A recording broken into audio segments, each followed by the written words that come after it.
This video is going to leave you shocked that you didn't know about this before. Have you ever looked at those influencers who think they're so cool with their verified Twitter and Instagram badges? Me too. Bruh. But there is one verified badge anyone can get, but counterintuitively, virtually no one has. And that is for your email account. Yes, it's actually a thing. You can see here I did it for my generic email account, which is nothing special, and in Apple Mail it shows an actual check mark, in Gmail it shows a green check, and in Outlook it shows this ribbon badge. And yes, of course, the whole point of this video is that I'm going to show you how you can get it yourself. And by the way, note this is not any kind of dumb trick like putting some emoji next to your account name. It's a legit special badge, and it's free, mind you. Now, don't be intimidated by the video length. It will be worth it, and I'll put timestamps in the description if you need to come back to different instructions. But also, don't just skip ahead, because I need to explain some context first that you'll want to know, like what the heck this badge is even for and why it exists. Now, I can hear some of your questions already, like, wait a minute, if anyone can get one of these, why is it so rare? Well, the answer is because it's usually a pain in the ass to set up if you don't know what you're doing, which by the end of the video you will. You see, these verified badges in this email software are not actually like verified badges on social media, but rather they signify that an email has been sent with a certain security protocol called SMIME, which is a feature supported by almost all email clients. And I guess it's just rarely used because this level of security is just not really necessary. However, I think that once people realize that you can get a super rare badge appearing next to your emails, that might get people's attention. What's really funny is the SMIME protocol has been around since around 2004, but despite that, I have literally only seen it used once, which was from an email from some crypto exchange marketing email, and it had a badge in Apple Mail, and immediately my reaction was just, what is that? I'd never seen it before, so I saw that when you click on the badge, it says the sender signed this message with a trusted certificate. And I also looked in the Gmail web interface, which said something similar, so I knew it wasn't just an Apple thing. And long story short, after a bit of digging, I figured out that it uses the SMIME protocol I already mentioned, and specifically you need, tech jargon warning, an SMIME email certificate from a root certificate authority, sometimes just called an email certificate. And to answer a few more quick things you're probably wondering, it should not matter what service you use for email, whether Gmail, Verizon, AT&T, Comcast, whatever. Instead, what matters is the email client software, such as Outlook or Apple Mail, whatever.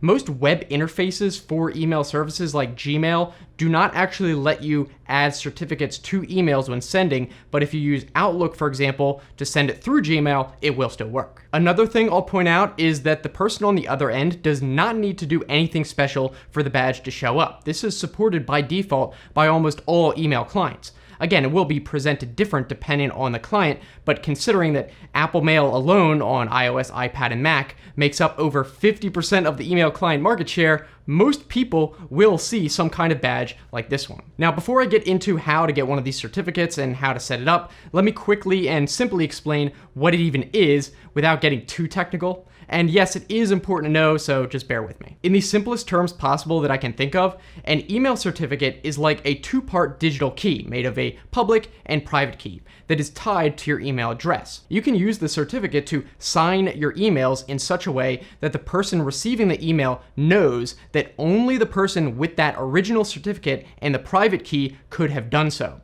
The purpose of the public key is to send along basically as an identifier, you can think of it as. But here's the other important part of this. You see, anyone can just create their own certificate and say, oh yeah, I own this email address. That's where certificate authorities come in. These are companies that make all sorts of other certificates like SSL ones for encrypting websites, and there are only a handful of these companies, relatively speaking, and all of them are universally considered trustworthy and secure by every other company around the world. So what these companies do is they have their own secret, so-called root certificates, again, that are universally recognized, and they can use their certificates to sign and verify all sorts of other lesser certificates for anyone who wants one, usually for a price though. So in the context of this video, a really easy way to understand it is what happens is we go to a certificate authority who first confirms we control some email address, like whatever@example.com. Then they issue a signed certificate so that when we send it along with our emails, then Apple or Gmail or whatever service sees it, they'll say, an email from whatever@example.com. Oh, what's this? It included a certificate. Well, it matches the email address, but that doesn't mean much. Anyone could have made this.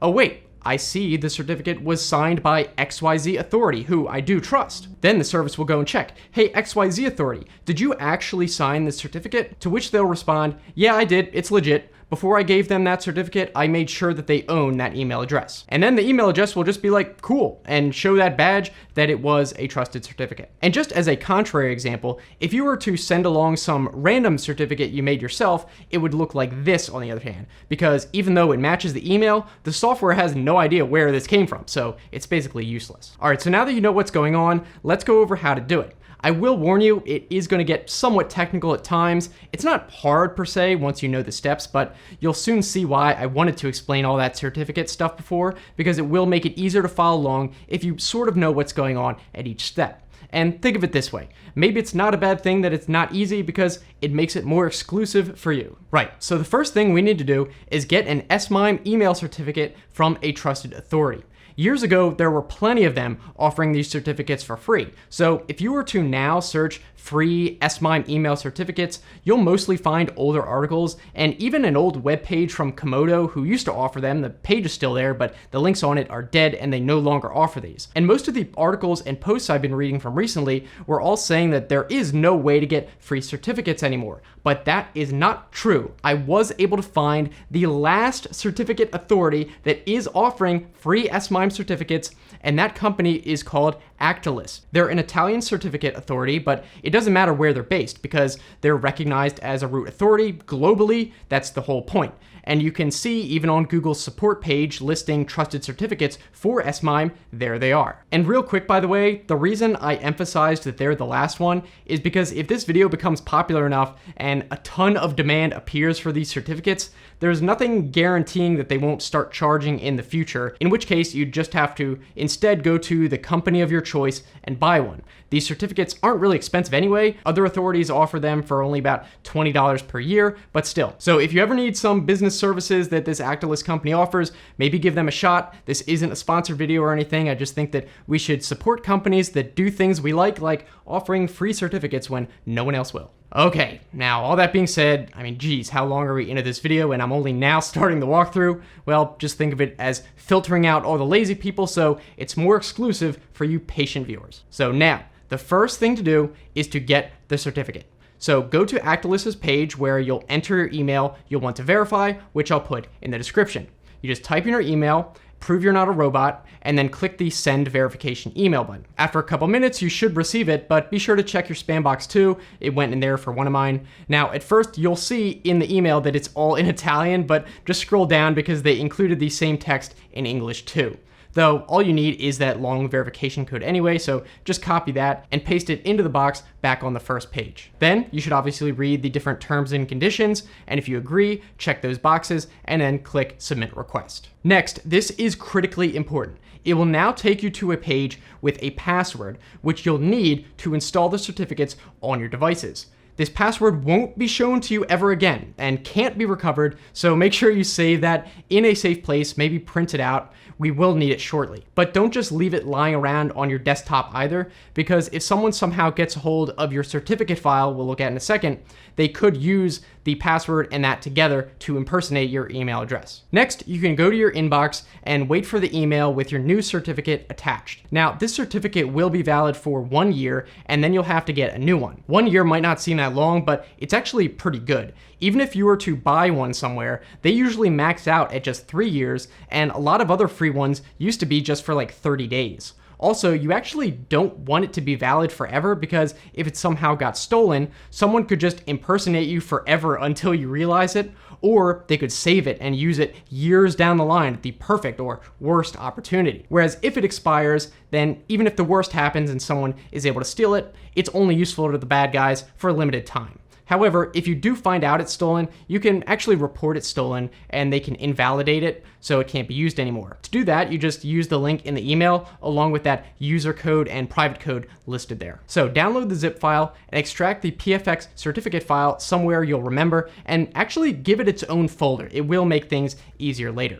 You should also probably back it up, but since it's only valid for 1 year, as long as your email service saves your emails at least a year, you could always just re-download the attachment. But again, you will need that password shown to you before. So now that you have your certificate, next we need to install it on our devices. First, I'm going to do on Windows and Outlook, and then on your iOS or Mac for Apple Mail, since those are by far the most popular clients. Unfortunately, the Gmail web client does not let you attach any certificate to get this verified thing. To be clear again though, that's just the Gmail web interface. If you have a Gmail email address, it's fine. You just have to send the email with supporting software like Outlook or Apple Mail or something. All right, now no matter what email client you're going to use, even if you just want to use this on your phone, you're still going to need to install this on Windows first, and I'll show you why in a second. To install it, just double click the PFX file you downloaded and select current user and then click next. Here, it will already have the file location entered, so you can click next again. And here is where you need to enter the certificate password, which is the one from that page. On the import options, the only one you might want to change if you want to change the password later is to check the box to enable mark this key as exportable. I'm not going to get into how to re-export the key and all that. That's something you can look up by yourself. And that's because as the file is delivered here, it should work on all the devices. You might also choose the option that makes you enter a password every time you want to use it, but that might be a pain, so it's up to you. I didn't bother. Also, I want to be clear, these settings you choose are only going to apply on this Windows computer. It's not changing the certificate file in any way. It's just importing it into Windows with these settings. On the next page, let it automatically select the certificate store, hit next, and then finish. And it should say import was successful. Next, before we configure our email clients, there is one more important step that might be necessary for certain software, which is to get the intermediate certificates for the authority. But don't worry, it's way easier than that sounds. In the start menu, just type certificate and click the result that's called Manage User Certificates. There's another one called Manage Computer Certificates, but that's different. The one we're looking for is not going to show up in there. Now this will bring up a window showing any other certificates for the user, which there are many for all sorts of purposes. But we want to go to Personal, then Certificates, and look for the one that has our email address. If for some reason there's others in there that also mention your email address, just look for the one that says it was issued by Actilus, and also the expiration date is exactly 1 year from today when you registered it, plus or minus a day because of time zones. So double click the correct certificate and then go to the Certification Path tab. This basically shows you the chain of custody, you can think of it as, of the signatures on your certificate leading back to the root authority. Ours is at the bottom, which was actually signed by an intermediate certificate, which was in turn signed by the root certificate. And yes, this will become relevant. I wasn't just on a useless tangent, but for now, we need to actually export the intermediate certificate for later, and you'll see why then. So click to highlight the middle one, and then click View Certificate, and go to the Details tab. And also drag the window to the side a bit so it's not on top of the other one. You'll want to be able to read off that bottom one. So in this new window, click Copy to File. Then click Next, then keep the default format and click Next again, and it will ask you where to save it. Just browse to wherever you have the main PFX file and put it in the same place just so they're together, and that's why I suggested you give it its own folder.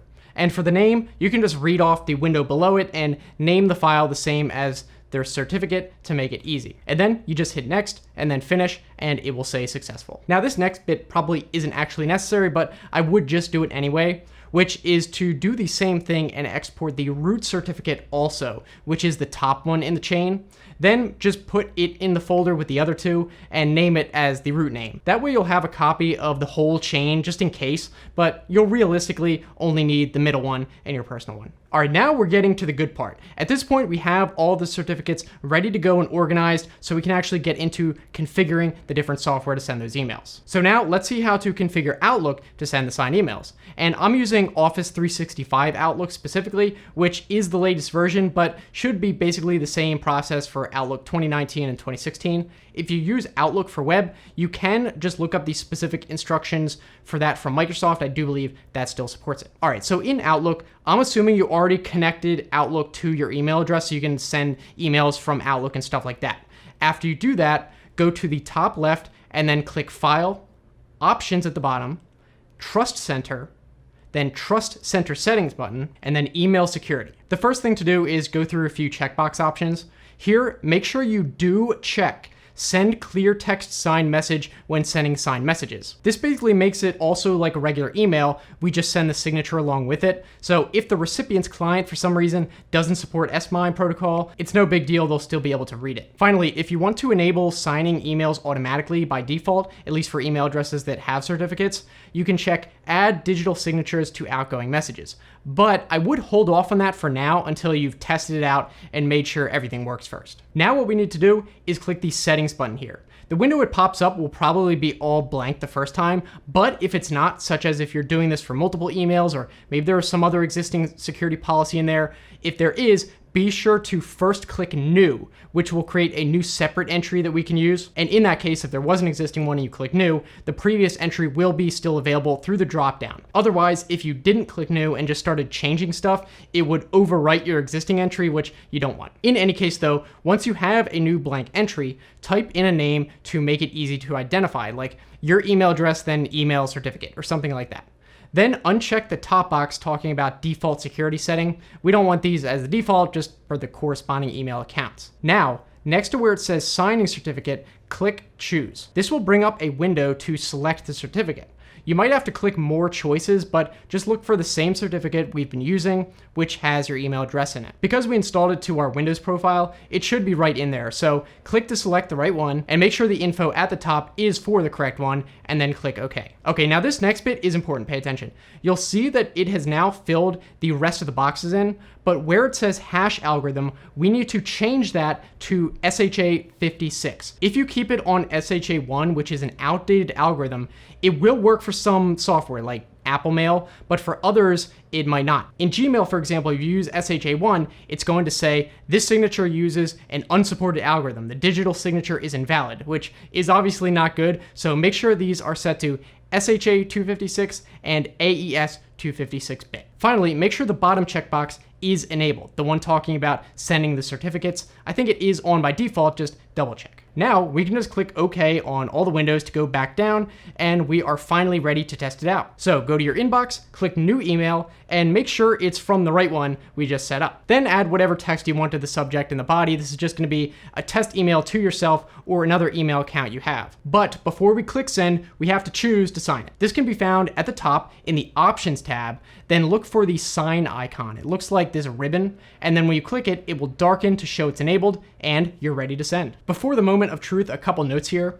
If you want to add the sign button to the main tab for easier access, like I did here, just right-click the ribbon menu and hit Customize Ribbon. Then on the right, click New Group to make a custom group, name it what you want, and then on the left, just go to the drop-down to All Commands and scroll down to where you see the sign icon. Now, I have a second orange one here, which some other software added as a plugin. Just ignore that. So just make sure the custom group is selected on the right, and then click the sign icon on the left and hit Add, and then OK, and now it should be right there, easily accessible in the main tab. Second note, you will have to remember to click and enable the sign button for every email you send. You can actually go back to that other setting I showed you before, which will make it enabled by default, and then if that's enabled, you can individually select when not to sign. Third note, if you do set up multiple certificates with multiple emails, I found that Outlook will automatically sign the emails with the correct one for that address, so you don't have to pick which certificate to use every time. It does it automatically. And now, with that being said, we can click send and see what happens. If you send it to yourself, you'll probably see it show up right in Outlook here, and it will have a similar looking ribbon to the right of it. If it's a Gmail address, you can also look at the Gmail web interface and make sure it shows up there too, with a green check. Although unfortunately, you have to click the drop down to be able to see the green check, but whatever, better than nothing. And you can also look on your phone like Apple Mail, and there it should show the check all good. It's also good to check it on your phone because now you can be sure that it shows up even on devices without the extra certificates installed yet, so you know it will show up for everyone else's too. Note that on iPhone, if you click on the thing with the badge, it will say it was signed with a trusted certificate. But if you click View Certificate, it will actually then say not trusted. That's not a problem. That just means that you personally have not installed that certificate on the phone, but obviously it's still signed by a trusted root certificate, so it got the check mark and everything still. What that feature is basically for is if you and a friend or someone created your own certificates, you can then choose to trust them even if they weren't signed by an authority. All right. Now let's move on to setting this up on an iOS device, which should not take as long. We already did most of the legwork on the computer. To get the certificates to your phone, the easiest thing to do is email them to yourself.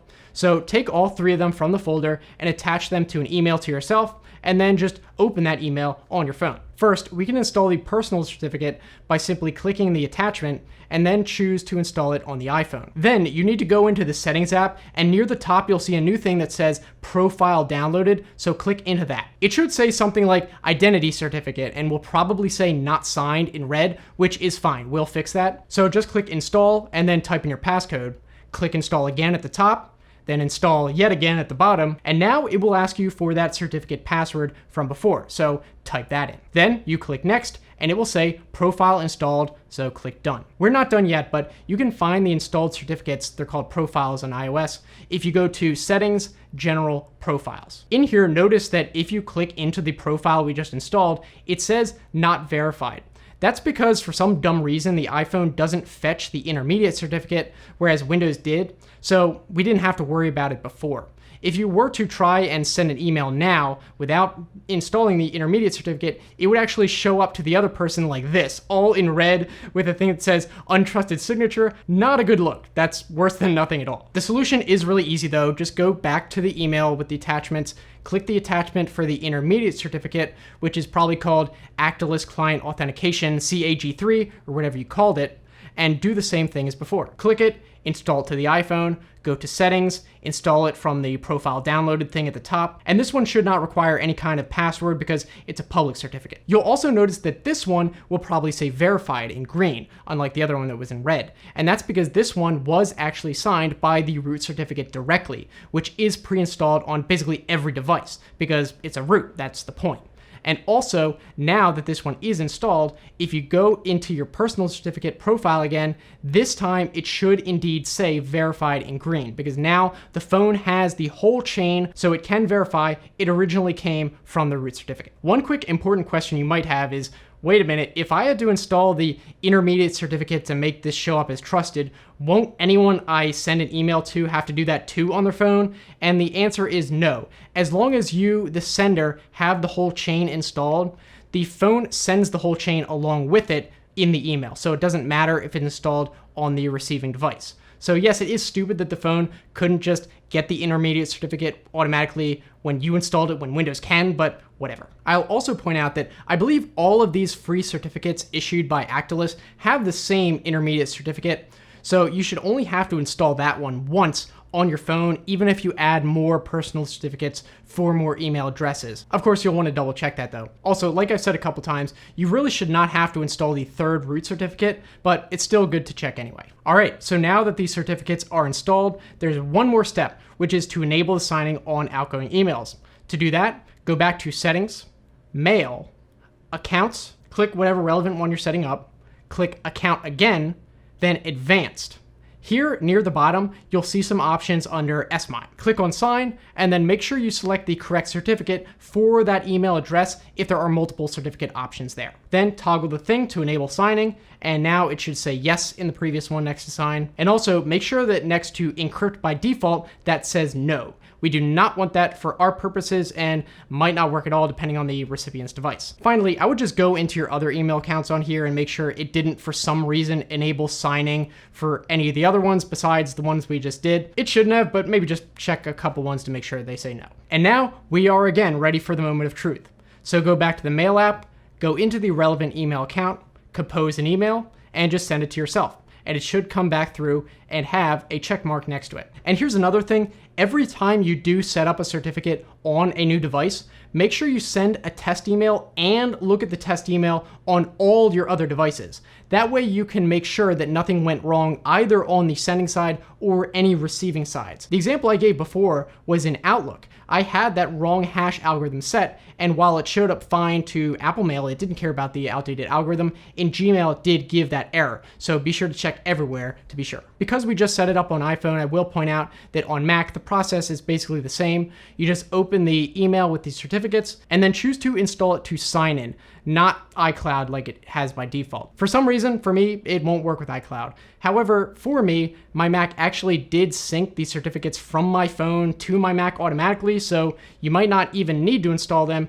you can check. Once they're installed on your Mac, now when you go to compose a message, by default, you'll see a verification badge on the right next to the subject line to show it will be signed, which you can click to disable if you want. If you're on an Android device, it should really be a similar process to the iPhone, where generally you just open the attachments for the certificates, click them to install them, and then it's just a matter of whether your email app will support it. And of course, no matter what email app you're using, you can just look up the instructions for how to enable signing. And like I said, I don't believe Gmail supports sending with S/MIME either on the desktop interface or the Gmail mobile apps. So now that you know how to get the badge set up on your email accounts, the last thing I want to point out is that if you do this on a work email account or work computer, I'm not totally sure if this will work all the time. For example, if your email is managed through an Azure directory or something like that, they might have Microsoft Outlook set on all computers to disable those S/MIME settings. At the same time, you might still be able to do that on your phone, even if it's a work email. I really have no idea whether that's something companies can restrict, but I'm just pointing it out as a possibility because I do know some companies actually use S/MIME internally. Anyway though, hopefully now all of you learned something new, and I bet at least a few of you are going to get some questions by people about how you got that cool check mark next to your email. Be sure to give this video a like and also subscribe because I make new videos every week, and let me know what you think down in the comments. If you want to keep watching, the next video I'd recommend is basically my ultimate guide to spotting spoofed and fake emails to a ridiculous level of detail. You'll never fall for a fake email again or have to worry about it. And you can just click that right there. So thanks so much for watching, guys, and I'll see you in the next one.